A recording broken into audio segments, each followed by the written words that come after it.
ዳግም ትንሣኤ የተባለበት ምክንያት ትንሣኤውን ሁለተኛ ተገልጦ እርግጥ ያደረገበት ስለሆነ ነው። እርግጥ አደረገና ሁለተኛ ተነስቶ ሳይሆን እርግጥ በሐዋርያት ልቡና በቃ የትንሣኤው ነገር ተጽፎ አለቀ፣ በሰሌዳቸው ተቀረጸ፣ በትንሣኤው መሰረት ላይ አቆማቸው ማለት ነው ቅዱሳን ሐዋርያቱ። እና ከዛ በኋላ እንግዲህ ቤተክርስቲያን የረፍት ጊዜ ትሰጣለች። አሁን ሰው እንዳይበላ ታደርጋለች። ያ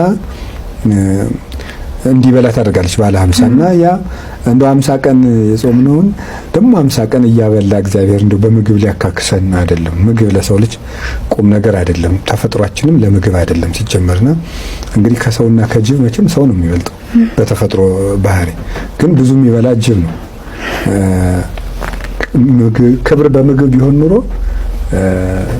ለጅብ በልጦናል ማለት ነውና ግን የሰው ልጅ ምግብ ክብሩ ምግብ ስላልሆነ ነው እንስሳት በምግብ የሚበልጡ እና ብዙ ምን እንደ ባለ 50 የምንበላበት ምክንያት እረፍት ሲሰጠን ነው። ጌታ እረፍት ውስጥ ትገባላችሁ፣ በእኔ ትንሣኤ እረፍት ታገኛላችሁ ነው እንጂ የምግብ ካሳ ለመካስ አይደለም። እና ባለ 50ንም እንድንጠግብበት እንደዚህ እንድንልበት ሳይሆን ፍጹም እረፍት በእኔ ትንሣኤ መንግስተ ሰማያት ውስጥ ታገኛላችሁ ለማለት ነው እንጂ እንድንበላ እንድንጠጣ እንደው ብዙ ሰው በባለ 50 እንደው ከጾም ማነው ከጸሎትም ከትጋትም ከምን ነፃ ይወጣል። በቃ ሰው በሙሉ ወደ ፈጽሞ እንደ እንስሳ ተኝቶ ወደ ማደር ወደ ድልቂያ ይሄዳል። እሱ አይደለም። ይልቁንም በባለ 50 ነፍስ የምታርፍበት ጊዜ ነውና በተለይ የምታደርጋቸው ቤተክርስቲያን እነዚህን እረፍቶች ለልጆቿ የባለ 50 እረፍት ለሰማዩ እረፍት ነው እንጂ ተበላ ተብሎ ሊጠገብበት በጣም ልንጠግብበትም አይደል። ጥጋብ በነገራችን ላይ እንደው ራሱን ችሎ ኃጢአት ነው። ጥጋብ ራሱን ችሎ ኃጢአት ነው። ከመጠን በላይ መጥገብ እንኳንስ መጥገብን ማቀድ ራሱ ነው ኃጢአት ነው። እና ያንን ሁሉ ቤተክርስቲያን አልፈቀደችም። እረፍት ግን እንዳለን ለመስበክ ነው። እና ያለው ነገር ይሄ ነው። በተለይ የምታደርገው ቤተክርስቲያን ዘመዶች ስትቆሩ ይሄን እንድታስቡት። እውነቴን ነው። በዚህ ስጋ እኮ ነው ትፍ አለና ከዚህ ስጋ ከምራቁ ትፍ ብሎ እውሩን አይኑን ቀባና ሂድ አይኑ በራለት። ይሄ ስጋ እኮ ነው እንዲህ ያለውን እጅ ዘርጋው እጅን መዘርጋት የ38ቱን በሽታ ይሄ ስጋ እኮ ነው። ተነስ አልጋን ተሸከም ብድግ። ይሄን ስጋ እኮ ነው የምንቆርበው። ስትቆሩ ይሄ ሁሉ ጸጋ እንደምትቆርቡ ታውቃላችሁ። ይሄ ሁሉ ይዞ እኮ ነው ክርስቶስ ወደኛ የሚገባው። እንግዲህ ይሄን እድል ላይ የሰጠን እኔ እውነቴን ነው የምነግራችሁ ወገኖች።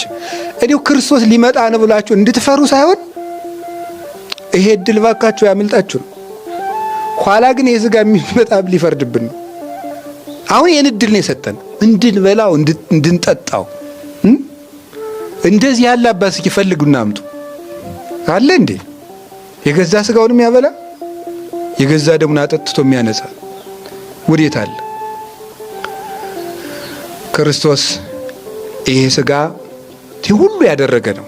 የእናቱን ማህፀን ሳይከፍት የተወለደ ማኅተመ ድንግልናዋን ሳይፈታ መቃብር ሳይከፍት የወጣ በተዘጋ ቤት ሳይከፍት የገባ ሞትን ያሰረ አጋንንትን የቀጠቀጠ በክብር ያረገ መላእክት የሚሰግዱለት አብ የመሰከረለት ከአብ ጋር በክብር አንድ ለመሆን የበቃ ይሄ ስጋ ነው የሚመጣው። አባቶቻችን ለምን ሞቱ? ሰማዕታት ለምን ሞቱ? ግማሾቹ በመጋዝ የተሰነጠቁት ለምንድን ነው? ግማሾቹ በመንኮራኩር የተፈጩት ለምንድን ነው? ቅዱስ ቂርቆስ ያን ሁሉ መከራ የተቀበለው ምንድን? ያ ሕፃን እንኳን ይሄንን ያውቅ ነበር። ለምን ይሄ ሁሉ መከራ የተቀበለው ሲሉ የዚህ ሞት የሚፈራው የዚህ የክርስቶስ የዚህ ክቡር ስጋ አካል ስለሆነ ነው። ሕዋሳት ስለሆነ ነው። ሕዋሳት ስለሆነ እንደተነሳ አንሳአነ ምስሊሁ አንበረነ ምስሊሁ ከሱ ጋር አንስቶናል። በተስፋ ከሱ ጋርም አኑሮናል። እንግዲህ ደግሞ ይመጣል። እመጽ ካይበ ወነሳክሙ ከመታለው አንትሙ ይሃባሉ ከአነ ተመልሼ እመጣለሁ እናንተ ምን ካለውበት እንድትኖሩ ወስዳችኋለሁ ብሎናል። ሊወስደን ይመጣል እና ይምጣ። በዚህ ሰዓት የሚያዋጣን ክርስቶስ ብቻ ነው። ልብስ የሆነው ክርስቶስ፣ ምግብ የሆነው ክርስቶስ፣ ሰላም የሆነው ክርስቶስ፣ ፍቅር የሆነው ክርስቶስ፣ ለኛ ዋጋ የከፈለው ክርስቶስ፣ ከደጁ መተን ከፊቱ ቁመን እማናፍርበት ክርስቶስ፣ መንገዳችን ትንሳያችን፣ ሰላማችን፣ ፍቅራችን ይወላችሁ። ብንራብ የሚያጠግበን እሱ ነው። ብንቸገር ብናለቅስ የሚያረጋጋን እሱ ነው።